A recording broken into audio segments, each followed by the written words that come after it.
Bueno, estamos con dos de los congresistas más requeridos por estos días entre los medios de comunicación. Estamos con la calculadora de votos a ver qué cosa es lo que va a pasar mañana.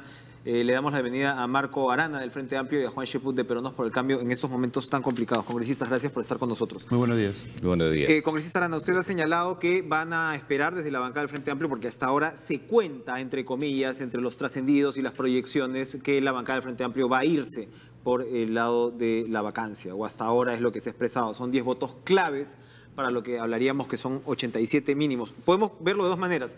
O tienen que juntar 87 votos, o el otro lado tiene que juntar al menos 44 entre abstención o negación, ¿no?, de la vacancia.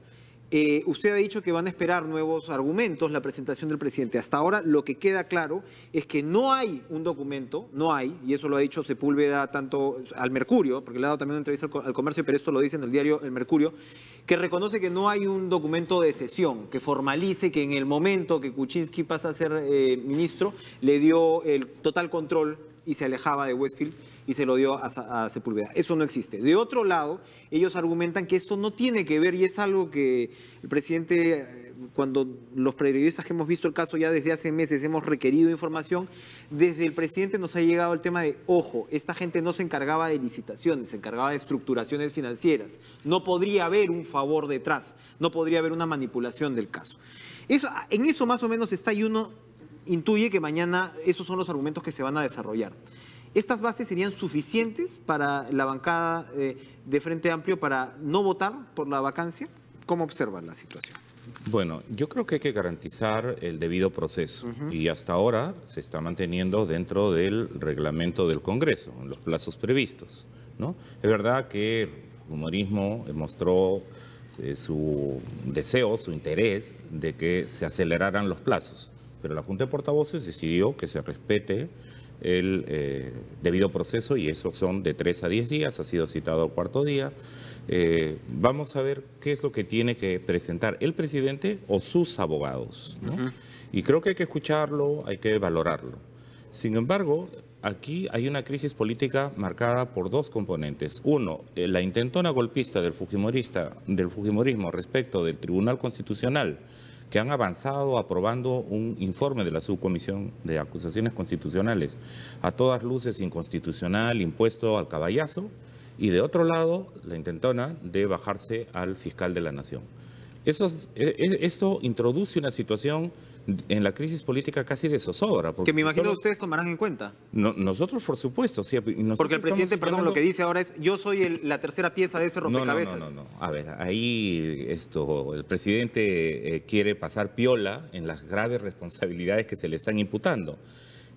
Quien negó a su electorado, quien le ocultó información al país, quien le ocultó información al Congreso de la República, por escrito y verbalmente y de manera reiterada, diciendo que no tenía ningún vínculo comercial o contractual con la corrupta empresa Odebrecht, fue el presidente de la República. Eso no ha sido nadie más que él, ¿no? Enlacemos aquí con Juan Cheput para que nos alcance el tiempo. Juan, hasta ahora, estos argumentos que están puestos sobre la mesa, ¿no? Lo que ha dicho Sepúlveda, lo que ya sabemos de antes, la documentación, las declaraciones anteriores del presidente, las declaraciones actuales. ¿Cuáles son los errores del presidente de la República en este punto?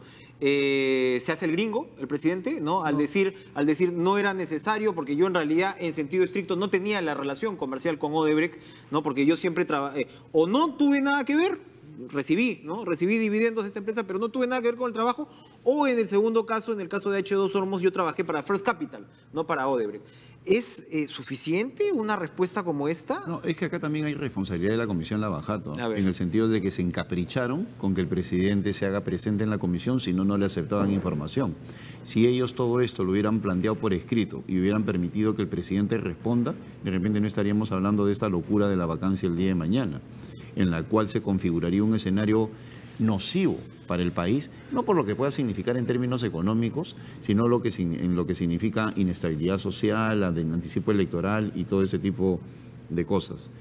Yo acabo de escuchar a Marco y creo de que es importante que ellos entiendan que no pueden ser furgón de cola del afrofujimorismo, que en estos momentos... Está diciendo el señor Arana que son dos cosas distintas. No, pero yo estoy planteando mi posición ante los millones de televidentes que nos están viendo, ¿no?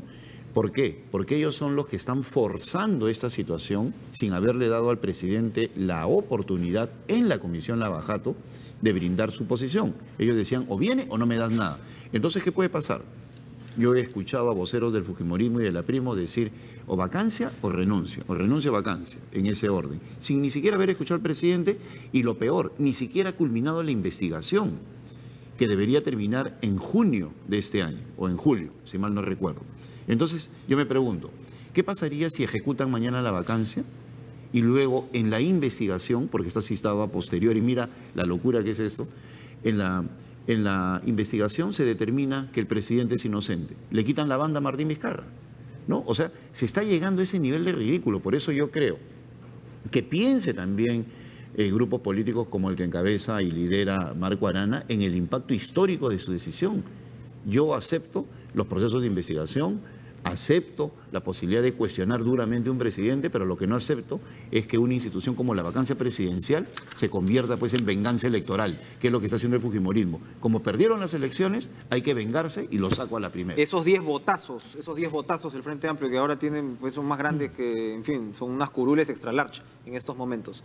Marco Arana, usted me dice, no, una cosa es este complot fujimorista al Tribunal Constitucional y otra cosa son las responsabilidades del presidente. ¿No encuentra usted algún tipo de sentido en las palabras de Cheput al momento que él dice, bueno, que lo investiguen y que se defina por lo menos de manera preliminar en la Fiscalía si es que habría un delito?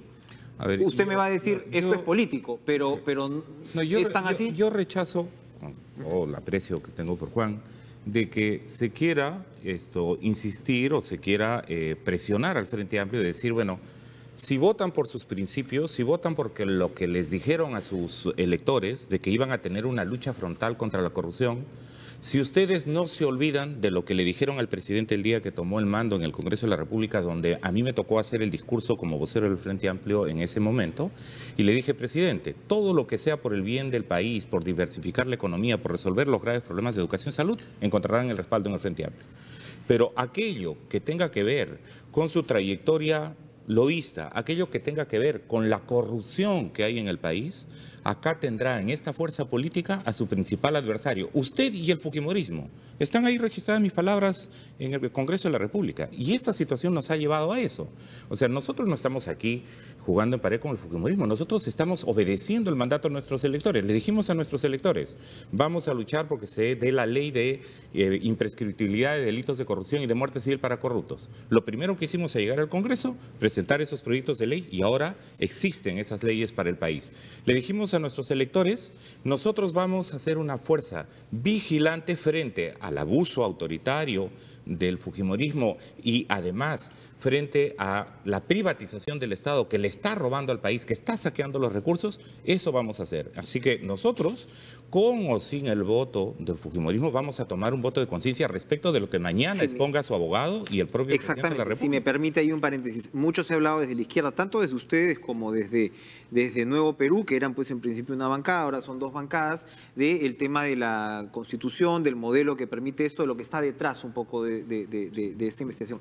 Pero finalmente... Por eso, Enrico, pero nosotros hemos dicho... Verónica Mendoza no pasó pues a la segunda vuelta. O sea, ustedes están, entonces, ¿no creen que se están mezclando un poquito ahí papas con camotes y al final el resultado puede ser contraproducente? Para nosotros es legítimo como fuerza política, así como, por ejemplo, para los partidos políticos de derecha.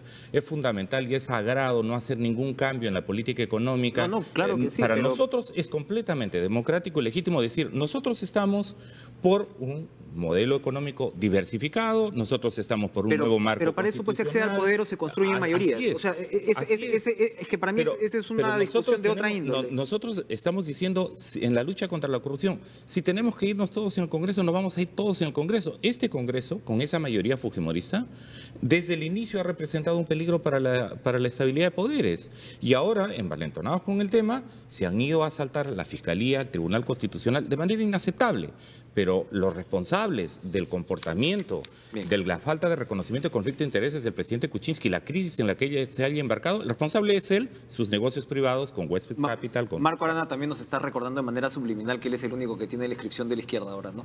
No, hay varias de paso, pero bueno. Juan Cheput, hay periodistas, a mí no me gusta ponerme nunca del otro lado, pero me toca porque hemos visto este caso hace varios meses. Hay periodistas que le hemos dicho al presidente, en mi caso desde febrero, oiga, presidente, Sepúlveda le va a traer problemas. Usted explique, usted organice su defensa. Esto no va a ser así nomás. Hay una nota por ahí que escribí en febrero que decía, esto se va a modular, ¿no? Con el Congreso que tienes, con una lideresa que va a ver cómo uso a Sepúlveda según las circunstancias. Se le dijo al presidente, es lógico que el presidente nos diga a estas alturas, en diciembre, que él ha tenido que hacer arqueología política el fin de semana para encontrar los casos. No era lógico que el presidente tuviera lista su defensa y sus papeles completamente, si sabía que en algún momento se le iba a venir esto. ¿Ha manejado el presidente con la seriedad del caso esta situación? Mira, yo creo que el presidente puede haber sido abrumado por una serie de circunstancias. No olvidemos que hubo el fenómeno del Niño, ha habido crisis política con Zavala, el Congreso en la práctica ha sido muy enérgico en lo que es, vamos a llamarlo elegantemente, control político, han salido 3 ministros, es decir, no ha sido un año normal para ser un primer año de gobierno. Entonces, ha habido circunstancias que obviamente han generado, de repente se descuidan al presidente, y si a eso le agregamos un gabinete que desde mi punto de vista en lo político sigue teniendo graves déficits, pues simplemente se puede configurar una situación como eso. Pero aún así, no se debe llegar a la figura de la permanente incapacidad moral, que es lo que yo cuestiono. O sea, no se puede decir de que hay una permanente incapacidad, que significa continuo, ¿no?, durante todos estos 18 meses, cuando nos estamos retrotrayendo al año 2004, cuando todo el mundo, como bien dice Sepúlveda, quería trabajar con Odebrecht, y pagos que se efectuaron en el 2007 y por temas de estructura financiera, como tú bien has señalado, que no tienen nada que ver con coimas ni cosa por el estilo. Entonces, son cuestiones distintas. Yo, mira, y lo digo delante de Marco, yo he sido el que ha dicho públicamente que respeto el papel del Frente Amplio porque permite un debate ideológico. Y en Cajamarca y en otros lugares, cuando él estaba solito, yo lo he planteado públicamente, cuando ni siquiera tenía partido y era abrumado por una serie de intereses. Entonces, yo con ese mismo talante digo ahora que no creo que sea correcto apoyar una moción de vacancia. Que se investigue, sí, por supuesto, que se cuestione, sí, que censure al ministro que quiera, sí, pero llegar al extremo de plantear una vacancia y decir ligeramente, como dice el fujimorismo, o renuncio o vacancia, pues me parece un exceso. Ahora, Marco Arana, usted estaba refiriéndose a estas piezas aparte, usted las define que es un partido aparte de lo que califica como una especie de complot del fujimorismo contra la democracia, por el lado del Tribunal Constitucional, por el lado del Fiscal de la Nación.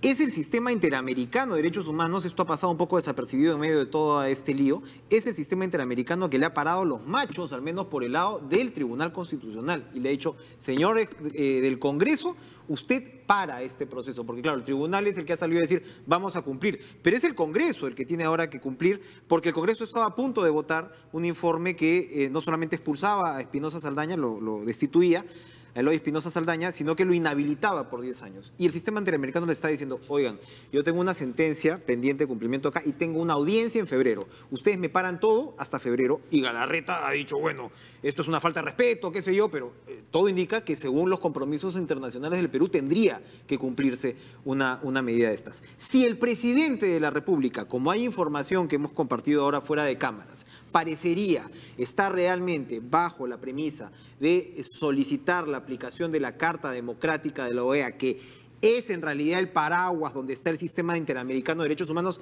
que ya está chequeando lo que pasa en el Perú, porque estamos hablando de un todo. Si es que se activa esa opción de aquí a mañana, si es que llegan los 2 observadores de la OEA, como parece ser que está ocurriendo, si es que el secretario general de la OEA ya está al tanto de este tema, no se está arriesgando el Congreso del Perú a verse expuesto ante un sistema internacional que diga, oiga, no, ojo que aquí el tema no puede ser llevado políticamente, una vacancia no puede ser llevada para establecer o para aprovecharse de una mayoría transitoria. No, digamos, temería el Frente Amplio de verse envuelto en ese debate.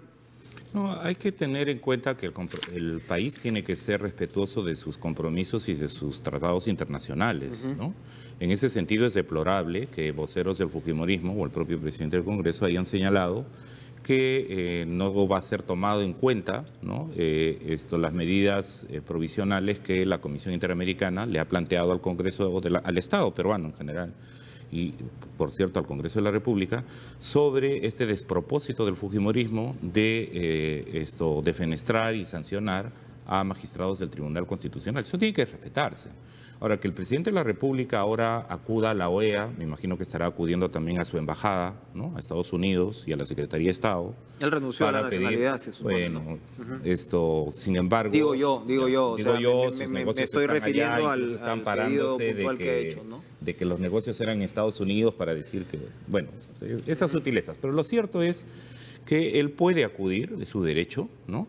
No nos olvidemos que si se implementa la Carta Americana, lo que nosotros tenemos que tener en cuenta es que esta tiene que tener criterios relacionados con la problemática que estamos viviendo en el país. Esa carta no se puede activar, por ejemplo, para defender lo indefendible. El artículo 16 dice, un Estado miembro puede recurrir a esta situación, puede apretar este botón cuando sienta que su proceso institucional democrático está siendo interrumpido. Cuando sienta que está en riesgo, ¿verdad? En este caso, quien ha puesto en riesgo y en vilo la institucionalidad presidencial es el propio presidente de la República, por Dios. Aquí no estemos hablando a medias tintas, lo hemos dicho muy claramente en el Pleno. Alto al pacto infame de hablar a media voz. ¿Quién ha puesto en crisis y en riesgo la majestad y la institucionalidad y la gobernabilidad del presidente de la República? Él mismo. Y la única vía es la vacancia. La única vía es un proceso de vacancia. No son los otros procesos que describe Cheput. Un proceso, incluso podría ser, entiendo, y eso entiendo que se está discutiendo ahora, podría ser infracción constitucional que demoraría unos meses más, pero recordemos que la institución presidencial, habrá que ver si aplica. En general no aplicaría, entiendo yo, para el presidente que está premonido de inmunidad. Pero, en fin, lo discutiremos, lo hablaremos. Lo que no se puede hacer es decir, dado que el presidente tenía conflictos de intereses y los ha ocultado dolosamente al país, no se puede hablar de eso, porque si se habla de eso es inestabilidad democrática. Nosotros decimos estabilidad democrática honesta. Y en ese sentido, el presidente está ahora llamando la intervención de la OEA sobre el caso peruano, que yo dudo que se lo concedan, pero en todo caso tiene la oportunidad de ejercérselo. Pero no nos olvidemos que eso es sumamente contradictorio con lo que el propio presidente de la República decía para Brasil. En Brasil hacía fiesta, ¿no?, celebraba, usaba la Cancillería para celebrar lo que había sido un golpe institucional en el Brasil contra la presidenta Dilma Rousseff. O sea, ¿qué presidente es este que cuando siente que su estabilidad política y sus negocios están puestos en peligro, allí se vuelve demócrata? Y cuando ve que en otro país hay un proceso similar, además de un gobierno corrupto, recordemos que Temer dio un golpe institucional para introducir otra corrupción, y allí sí él celebra. Entonces, doble rasero, doble medida, inaceptable, ¿no? Ahora veamos qué dice la OEA. Pero la señora Rousseff, que fue vacada por otras circunstancias, y es verdad, ¿no?, que podrían ser seguramente cuestionables. Ahí estamos hablando de que el Partido de Trabajadores trabajaba en mancuerna con Odebrecht para repartir la plata. Y aquí estamos el señor Palucci, que era un ministro de Lula, era el que le dio la plata para empezar Ollanta-Humala y Nadine Heredia. Entonces, y aquí estamos hablando de un socio. Una puerta giratoria, no sé si se compara con. Se lo acabo de describir a Juan Cheput. Una puerta, problemas evidentes, pero no sé si una puerta giratoria y un conflicto de interés puede compararse con tener el mango de la sartén. Lo dilucidaremos, pero el principio es, hay que respetar los acuerdos internacionales, los tratados internacionales que hay, por supuesto, hay que valorarlos, escucharlos, y por eso es importante garantizar el debido proceso y escuchar mañana al presidente y sus abogados. Para terminar, Juan Cheput, ¿el gobierno está roto detrás de cámaras? No. Usted ha señalado que los que están apoyando de alguna manera a estas alturas la sucesión constitucional para que Martín Vizcarra asuma la presidencia, se están adelantando, están ya están emitiendo el certificado de defunción política de Pedro Pablo Kuczynski. Y a lo que yo voy, yo sé que, por ejemplo, el canciller Ricardo Luna no quiso antes activar las opciones internacionales que ahora al parecer se están activando. Dicen que estaba enojado con el presidente por esta situación, es su amigo personal, qué sé yo. Pero el hecho es que no, si bien se ha visto una bancada combativa, como no hemos visto en otras ocasiones, una bancada de PPK, que seguramente pues es algo que el presidente celebra, combatida y con un frente básicamente unido. Del otro lado no hemos visto ese tipo de homogeneidad dentro del gabinete. ¿Qué me puede decir al respecto? Basombrío renunció, para empezar, eso el presidente lo ha reconocido. Y lo que sabemos es que tanto el ministro Salvador del Solar como el ministro Nieto son los que están en esta primera línea de defensa, muy activos. No sé si tanto el resto. Esa cara de Juan Cheput me dice que de repente ni siquiera. Cuéntenos, por favor, qué está pasando dentro del gobierno. Bueno, yo creo que el gobierno no está roto, sino puede estar un poco desconcertado por esta situación, ¿no? Pero yo puedo hablar a título personal en lo que se refiere a los vicepresidentes. Yo he considerado que, ya que el proceso es anómalo, no en lo que se refiere al periodo entre la presentación de la moción de censura y lo que va a suceder mañana, sino en cuanto a la Comisión Lavallato, que no deberían convertirse en avaladores de esta circunstancia y deberían renunciar e ir todos a elecciones generales. Yo lo que creo es eso. Pues yo he visto con bastante entusiasmo a los fujimoristas decir que entre Vizcarra, hasta Martincito le dicen públicamente, por eso yo he dicho de que ahora hay albertistas, queiquistas y vizcarristas en el fujimorismo, ¿no? Y los vizcarristas están que se pasean por los pasos perdidos haciendo vivas a Martín, ¿no? Entonces esa es una cuestión que a mí me extraña. Y que inclusive, cuando yo les digo viene para Navidad, me corrigen la plana los fujimoristas, me dicen... Están muy pendientes, sabían cuál era su vuelo. Viene mañana, me dicen, ¿no?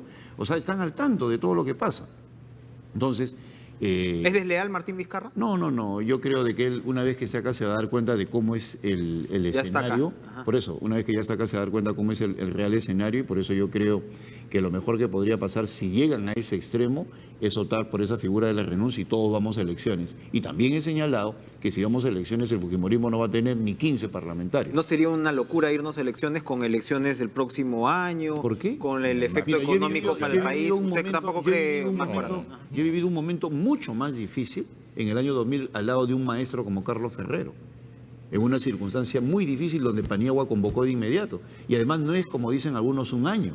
La Constitución dice se asume el 28... Pero Mecherao dice el pueblo ha votado por los tres y hay que respetar esa sucesión constitucional. ¿Por qué ir a pero yo te estoy dando las razones. O sea, te estoy dando las razones por las cuales no hay que caer en el juego del fujimorismo que quiere sacar a uno y poner al otro. Entonces, ¿quién es el que en la práctica lo pone? El fujimorismo. Entonces, ya estaríamos hablando de un nuevo oficialismo, ¿no? Que sería el fujimorismo. Un Martín Vizcarra, la del estribo. Un Martín Vizcarra, presidente, ¿estaría sometido a los designios fujimoristas tal como están las cosas? Bueno, hay dos... ¿Sería posible gobernar? ¿A eso voy? Hay dos vías constitucionales previstas, perfectamente institucionales. Una es que si el presidente es vacado, asume su vicepresidente, y lo otro es que efectivamente se convoca a elecciones generales.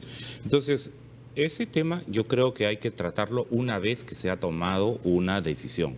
Ahorita es prematuro adelantar opiniones. ¿Dónde se juega el partido mañana, Juan Cheput? ¿En dónde, aparte del Frente Amplio? Porque, por ejemplo, yo veo en APP... Ayer teníamos a una congresista preocupada como la señora Montenegro, pero por el otro lado tengo al señor Rosas, que sale con su bandera esta multicolor y Kuczynski, no para decir que se vaya. Es decir, hay votos sueltos con los cuales fácilmente se puede llegar a los 87. Mira, hay votos sueltos por el lado del fujimorismo, hay votos sueltos en las otras bancadas que se dan por descontados que podrían inclinar la balanza hacia el otro lado. El fujimorismo está sólido en estos momentos, ¿no? Y yo soy de los que da la batalla hasta el último instante y te puedo asegurar que como consecuencia de las conversaciones absolutamente democráticas que hay con todas las fuerzas políticas... es lo que hay que hacer ahora. La cuestión está cambiando y ya no son los 104 votos, sino de que hay una predisposición a escuchar. No quiero anticipar nada, pero sí por lo menos las bancadas están dispuestas a escuchar las razones del presidente y de su abogado y según eso tomarán una decisión. Y en ese sentido, yo espero que esa decisión sea en función de los intereses del Perú y no de una mayoría vengativa del fujimorismo. Marco Aranda, Juan Cheput, gracias por estar con nosotros esta mañana. Muchas gracias. Esperamos, gracias, Juan. Por supuesto, contaremos las horas para esta sesión que se vivirá mañana jueves en el Congreso. Vámonos a una pausa, regresamos con mucho más, no se vayan.